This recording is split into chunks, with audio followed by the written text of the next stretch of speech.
கிட்டத்தட்ட ஒரு பெரிய போராட்டத்திற்கான தொடக்க புள்ளி பாஜகவினுடைய செல்வாக்கு சரிய தொடங்கி இருக்கிறது. இளைஞர்கள் கோபாவேசமாக பாஜகவுக்கு மத்திய அரசுக்கு எதிராக திரும்பி இருக்காங்கன்றதான் எதிர்கட்சிகள் சொல்வது. அப்படிதான் களம் சூழல் மாறுதா? அப்படிதான் புரிஞ்சுக்கணுமா? அது இல்ல இல்ல இன்னும் சொல்ல போனால் அரசாங்கத்தை விட மிக அதிகமான விமர்சனங்கள் காங்கிரஸை நோக்கித்தான், குறிப்பாக ராகுல் காந்தியை நோக்கித்தான் எழுந்தன என்பதை நாம் புரிந்து கொள்ள வேண்டும். அந்த அளவிற்கு வாங்சூக்கினுடைய மனைவி கூட மிக கடுமையாக ராகுல் காந்தியை எப்படி விமர்சனம் செய்திருக்கிறார் என்பதை நாம் பார்க்கிறோம். இவ்வளவு நாட்கள் அங்கு போராட்டம் நடந்த போது அங்கு செல்லாத ராகுல் காந்தி பிறகு அங்கே வாங்சூக் அவருடைய உண்ணாவிரதத்திற்கு மட்டும் சென்று பிரதமருடைய வீட்டுல போய் நான் ஆர்ப்பாட்டம் பண்றேன் அப்படின்னு சொல்லி அந்த அந்த அந்த போராட்டத்தை அவர்களுடைய கோரிக்கையை இவர் ஹைஜாக் பண்ண பார்த்தாங்க. நான் கேட்பது ஒன்றுதான் விஜயன், கடந்த வருடம் 2025ஆம் ஆண்டு கர்நாடகாவில் SSLC பேப்பர் லீக் நடந்துச்சு. மது பங்காரப்பா கல்வி அமைச்சர். அந்த நேரத்தில் ராகுல் காந்தி கர்நாடகாவில் பெங்களூர்ல இருக்காரு, டீ குடிக்கிறாரு மது பங்காரப்பாவோட. அப்ப பிரஸ்ல கேக்குறாங்க, இது பத்தி நீங்க என்ன நினைக்கிறீங்கன்னு. அவர் பதிலே சொல்லல, யாருமே அக்கௌண்டபிலிட்டி எடுக்கல. என்ன ஆச்சு? இன்னைக்கு பஞ்சாப்ல பேப்பர் லீக் நடந்திருக்குது, ஜார்க்கண்ட்ல இன்னைக்கு நடந்திருக்குது, கேரளாவில் இன்னைக்கு சொல்றாங்க ஒரு பெரிய பிரச்சனை நடந்துட்டு இருக்குது. இதே மாதிரி கர்நாடகாவில் இன்னைக்கு முதலமைச்சர் DK சிவகுமார் சொல்றார், இந்த பேப்பர் லீக் நடந்துச்சுன்னா அதுக்கு யார் பொறுப்புன்னா டெபுட்டி கமிஷனர்ஸ் தான் பொறுப்பு, அந்த மாவட்டத்தில் இருக்கவங்களோட அப்படின்னு சொல்லி இன்னைக்கு DK சிவகுமார் சொல்றார். சோ அக்கௌண்டபிலிட்டி நீங்க யாருமே எடுக்க மாட்டீங்க. ஆனால் வேண்டும் என்று திட்டமிட்ட ரீதியில ஒரு சிறப்பான கல்வி மாற்றங்களை, கல்வி முறையில பல மாற்றங்களை கொண்டு வந்த திரு தேவேந்திர பிரதான் அவர்களை நீங்க பதவி நீக்கம் செய்ய வேண்டும் என்று கேட்டீர்கள். ஆனால் அந்த மாணவர்கள் என்கிற போர்வையில சில பேர் அந்த ஆர்ப்பாட்டத்துல, அந்த போராட்டத்துல கலந்து கொண்டு மிக மோசமான முறையில வன்முறை நடத்தினார்கள். அதையெல்லாம் கண்டு கழித்தார்கள் காங்கிரஸ் கட்சியினரும் கம்யூனிஸ்டுகளும். அங்கு எழுப்பப்பட்ட கோஷங்களே நாம் பார்த்திருக்கிறோம். திரு நாராயணன், இதுல இளைஞர்கள் கிட்டத்தட்ட ஒரு மொமெண்டம் உருவாயிடுச்சு, பாஜகவுக்கு எதிரான ஒரு மொமெண்டம். இன்னும் சொல்லணும்னா மோடிக்கான செல்வாக்கு கொஞ்சம் கொஞ்சமா குறைய தொடங்குது. அததான் அவங்க சொல்றாங்க இதுதான் தொடக்க புள்ளின்னு. அப்படி நீங்க பார்க்கலையா? அப்படி இல்லைங்க. ஒரு அரசு தெளிவாக பல்வேறு நடவடிக்கைகளை எடுத்து கிட்டத்தட்ட 13 பேரை கைது செய்து 47 பேரை நீக்கி மிக சிறப்பான முறையில மறுதேர்வு நடத்தி ஒரே மாதத்துல நாடு முழுக்க மறுதேர்வு நடத்துவது என்பது சாதாரண விஷயம் இல்ல.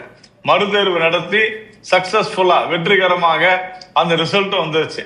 இந்த அளவிற்கு இந்த அரசாங்கம் மிக தெளிவாக மாணவர்களுடைய ஒரு வருடம் பாழாகிவிடக் கூடாது என்பதற்காக மிக சரியான நடவடிக்கைகளை எடுத்தும் கூட இன்றைக்கு ஒரு தேவையில்லாத ஒரு பிரச்சனை, அதாவது நாடாளுமன்றத்தில் பல்வேறு மசோதாக்கள் வருகிறது என்பது தெரிந்து எதிர்கட்சிகள் தூண்டிவிட்டு இந்த போராட்டத்தை செய்தன. ஆனாலும் மாணவர்களுடைய கோரிக்கையை ஏற்றுக்கொண்டு இந்த interest of the nation, okay right நீங்க சொல்றீங்களா செய்யறோம் அப்படின்ட்டு தர்மேந்திர பிரதான் ராஜினாமா செய்யறாரு.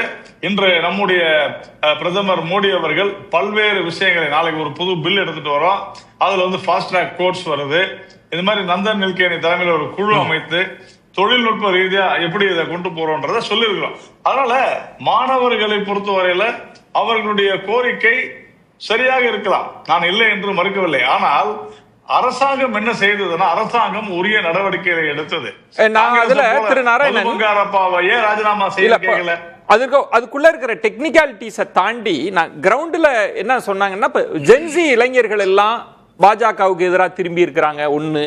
ரெண்டாவது, டெல்லியில வந்தவங்களே நாங்க வாக்களிச்சோம், நாங்க பாஜகவுக்கு தான் வாக்களிச்சோம், ஆனா இந்த முறை எங்களுக்கு கோபம் வந்துருச்சு அப்படின்ற காட்சிகள்லாம் பாக்குறப்ப இதெல்லாம் தான் பாஜகவை அடிபணிய வச்சிருக்கு அப்படின்னு எதிர்கட்சிகள் பேசுறாங்கல்ல, அதை நீங்க எப்படி பாக்குறீங்க? இல்ல இதுல அடிப்பணிய வைத்தது என்று சொல்வதே தவறானது. ஒரு அரசாங்கத்திற்கும் மாணவர்களுக்கும் நடைபெறுகிற பேச்சுவார்த்தையில மாணவர்கள் நம்முடைய குழந்தைகள், அவர்களை நாம கண்டிப்பாக அவங்கள நாம சாட்டிஸ்ஃபை செய்யணும். ஒரு அப்பா பையன் பிரச்சனை வந்தா அப்பாவை பிரச்சனை ரொம்ப பிரச்சனை பண்றான்னு சொல்ல முடியுமா? அப்படிலாம் இல்ல. ஒரு தந்தை உள்ளத்தோடு தாய் உள்ளத்தோடு இந்த விவகாரத்தை மத்திய அரசு அணுகி தண்டங்களையும் பயன்படுத்தி அவர்கள் மீது பெல்லட் குண்டுகளை வீசி தடியடி நடத்தி ஒரு கலவர பூமியாக்கினதுக்கு பிறகு, அதாவது நாராயணன் அவர்கள் தனக்கே உள்ள அந்த கருத்தை நான் அப்பயே மறுக்கணும். சொல்ற கருத்துல நான் முடிச்சிடறேன். அந்த நாம பார்த்தோம் எத்தனை காவல்துறை அதிகாரிகள் இங்க தாக்கப்பட்டார்கள் அப்படின்னு பார்த்தோம். எத்தனை வாகனங்கள் கொளுத்தப்பட்டன, எத்தனை பத்திரிகையாளர்கள் தாக்கப்பட்டனர். இதையெல்லாம் ஏத்துக்கிறாங்களா காங்கிரஸ்? ஏன் இன்னைக்கு அந்த பத்திரிகையாளருடைய போட்டோ போட்டு ஒவ்வொரு மீடியாவுடைய அந்த ரிப்போர்ட்டர்ஸுடைய போட்டோ போட்டு இவங்க எல்லாம் கோடி மீடியா அப்படின்னு சொல்லுகிற அளவிற்கு மிக மோசமாக ஒரு சில தீய சக்திகள் எதிர்கட்சியினுடைய, குறிப்பாக காங்கிரஸ் கட்சியினுடைய தூண்டுதலினால ஈடுபட்டு இருக்கிறார்கள். இதுல ஒரு இடம் அப்படின்றது நான் ஒன்று பொறுக்கிறதுக்காக ஒரே நிமிஷம். ஜந்தர் மந்தர்ல அங்க அமைதியாக போராட்டம் நடைபெற்றுக் கொண்டிருந்த வரையில பிரச்சனை இல்லை. அனுமதி இல்லாத போது கூட அனுமதி அளித்தோம், எந்த விதமான பிரச்சனை இல்லை. ஆனால் பாராளுமன்றத்தை நோக்கி ஒரு மிகப்பெரிய வன்முறையோடு நோக்கத்தோடு அந்த காங்கிரஸ் கட்சியினுடைய தூண்டுதலோடு வரும்போது ஒரு அரசாங்கத்தினுடைய கடமை, காவல்துறையுடைய கடமை அதை அடக்குவதுதான். காங்கிரஸ் செய்யலையா? 1965 செய்யலையா? இப்ப இதுல திரு நாராயணன் 91 செய்யலையா? 96 செய்யலையா? இப்ப நான் ஒரே ஒரு கேள்வி. அப்ப தமிழ்நாட்டுல கூட 2 திராவிட கட்சிகள்லாம் இருந்தாங்க. நம்ம எதிர்பார்க்காத வகையில முடிவு வருது. சோசியல் மீடியாவில் இளைஞர்கள், ஜென்சி இளைஞர்கள் ஒரு பெரிய புரட்சியை நடத்தினாங்க. அது மாதிரி இன்னைக்கு இந்தியா முழுவதும் பாஜகவுக்கு எதிரான ஒரு புரட்சி நடக்குதுன்றத நீங்க ஏத்துக்கல, அப்படி கிடையாதுன்னு சொல்ல வரீங்களா? இல்ல, அது எதிர்கட்சிகளுடைய விருப்பங்க. ஒரு அரசாங்கத்திற்கும் மாணவர்களுக்கும் இடையே ஒரு பிரச்சனை இருக்குதுன்னு சொன்னா அந்த அரசாங்கம் அதை சால்வ் பண்ணது. யாராவது சொல்ல முடியுமா? இந்த பேப்பர் லீக்னால உடனடியாக மறுதேர்வு ஒரே ஒரு மாதத்திற்குள்ளாக மறுதேர்வு நடத்தப்பட்டிருக்கிறது. கர்நாடகாவில் அது மாதிரி ஆக்ஷன் எடுத்தாங்களே. திரு நாராயணன் சொல்வது, சிவராஜ், இதுல அவர் சொல்வது மாணவர்கள்ட்ட ஒரு இஷ்யூ இருக்கு, அதை மத்திய அரசு சால்வ் பண்ணுது. இதை நீங்க ஏதோ பாஜகவுக்கு எதிரான ஒரு அலை அந்த மாதிரி நீங்க கட்டமைக்கிறீங்க. அது நீங்க விரும்புறதுன்னு சொல்றோம். மீண்டும் மீண்டும் சொல்றோம், நாங்க தார்மீக ஆதரவு கொடுத்தோம். மாணவர்கள் தன்னெழுச்சியா போராடுறாங்க. இளைஞர்கள் வேறு மாதிரியான ஒரு சூழலுக்கு வந்திருக்காங்க. மான் கி பாத்லையும் ட்விட்டர்லையும் பேசிகிட்டு இருந்தவர் இப்போ இன்ஸ்டாவில் ரீல்ஸ் விட்டுட்டு இருக்காரு 2-3 நாளாக. அதாவது திராவிட முன்னேற்ற கழகம் தேர்தலுக்கு பிறகு தன்னுடைய அணுகுமுறையை இளைஞர்களை நோக்கி மாற்றி இருக்குது அப்படின்லாம் செய்தி பார்க்குறோம் இல்லையா? தேர்தலுக்கு பிறகு அவர்கள் கற்றுக்கொண்ட பாடம், மோடி தோல்விக்கு முன்பே, தேர்தலுக்கு முன்பே கற்றுக்கொள்கிற பாடம் அது. இப்போ இன்ஸ்டாவில் வர்றாரு. இனிமேல் நீங்கள் வாங்கி பார்த்து கேட்க முடியாது. எவ்வளோ அழகாக நாராயணன் சொல்கிறார் பாருங்க. மத்திய அரசுக்கு எதிராக நடத்துற எல்லா போராட்டங்களையும் டெல்லியில குடியுரிமை திருத்த மசோதாவுக்கு போராடுகிற போதும் அங்கே கலவரத்தை ஏற்படுத்தினார்கள்.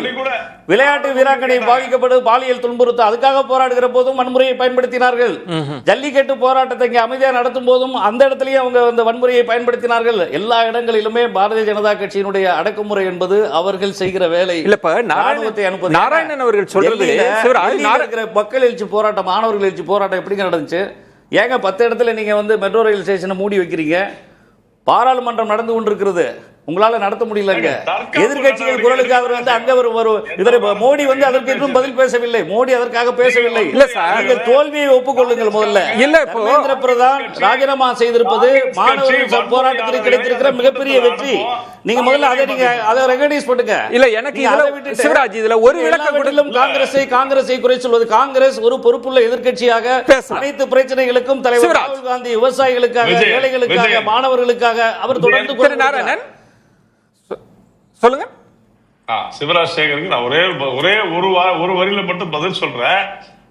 ஆட்சி அதிகாரத்தில் இல்லை என்பதற்காக காங்கிரஸ் கட்சி தான் வன்முறையாளர்களை, ரவுடிகளை மாணவர்கள் போராட்டத்தில் புகுத்தி இப்படிப்பட்ட வன்முறையை ஏவி விட்டு மாணவர்களுக்கும் கெட்ட பெயர் ஏற்படுத்தியது என்னுடைய குற்றம். மாணவர்களை அவங்க அகில பாரத ஏபிவிபி ஆட்களை வச்சு நீங்க அங்க அடிக்கல, அங்க வன்முறையில ஈடுபட்டது காவலர்களோடு, அங்க ராணுவ துணை ராணுவத்தோட கலந்துகிட்டவங்க பாதி பேர் அவங்களுடைய மாணவர் அமைப்பை சேர்ந்தவங்க. ஏபிவிபி ஆட்கள் அவங்க மாஸ்க் அணிஞ்சிட்டு அடிச்சதை நம்ம செய்தித்தாள்ல பார்க்கல. ராகுல் காந்தி கேள்வி கேட்கிறாங்க. அதாவது அவங்க கேள்வி பல்கலைக்கழக கேட்கிற எப்படி தாக்கப்பட்ட மாணவர்களுக்கு எதிராக அவர்கள் தேச விரோத சட்டத்தை நாங்கள் இது பண்ணுவோம் சொல்லி அச்சுறுத்துறது எதன் அடிப்படையில் 2 நாட்களுக்கு முன்பு தேச விரோத சட்டத்தை பயன்படுத்துவோம், டெல்லி பல்கலைக்கழகம் நாங்கள் தீவிரமான நடவடிக்கை எடுப்போம், அவங்களுடைய எதிர்காலத்தை பாதிக்கிற அளவுக்கு இது நடக்கும் நடவடிக்கை எடுப்போம்னு அந்த அறிக்கை விட்டது யாரு? இது அந்த டெல்லி பல்கலைக்கழகத்திலே ஒரு அவமானம். போராட்டத்துக்கு நீங்க 2 நாள்ல நீங்க யூட்டர்ன் அடிச்சது எப்படி? 2 நாளுக்கு முன்பு நீங்கள் எடுத்த நடவடிக்கை பாயும்னு சொன்னீங்களே, ஏன் உங்களால பாய்ச்ச முடியல? சிவராஜ், இப்போ பிரதமரே அட்ரஸ் பண்றார், நீங்க சொல்ற மாதிரி பேசுறாங்க, அவங்க கோரிக்கைகள் ஏற்றுக்கொள்ளப்பட்டிருக்குதுன்னா அந்த அந்த ஆவேசம் தனியாதா? அவங்களுக்கு ஒரு அதிருப்தி இருக்கு, அது அரசு தனிச்சிருச்சுன்னு நீங்க புரிஞ்சுக்கலையா? அது இன்னும் கண்டினியூ ஆகும் தான் நினைக்கிறீங்களா? இல்ல இது அவர்கள் இப்ப ரொம்ப தாமதமா உணர்ந்திருக்காங்க. இன்னும் சில காலங்களில் மாணவர் எழுச்சி என்பது இந்தியா பூரா எல்லா இடங்களிலும் எழுச்சியை பார்த்து அவர்கள் அடிபணிந்திருக்கிறார்கள். மாணவர் சமுதாயத்திடம் அவர்கள் மண்டியிட்டு அவர்கள் அடிபணிந்திருக்கிறார்கள். அந்த தோல்வியை அவர்கள் ஒப்புக்கொள்ள வேண்டும். எந்த அளவிற்கு அது பாதிப்பை ஏற்படுத்தியிருந்தால் அவர் இல்லங்களில் எவ்வளவு மாணவர்கள் குடும்பங்கள் எந்த அளவிற்கு இழந்திருக்கிறார்கள், அவர்கள் தோல்வியை ஒப்புக்கொள்ள வேண்டும்.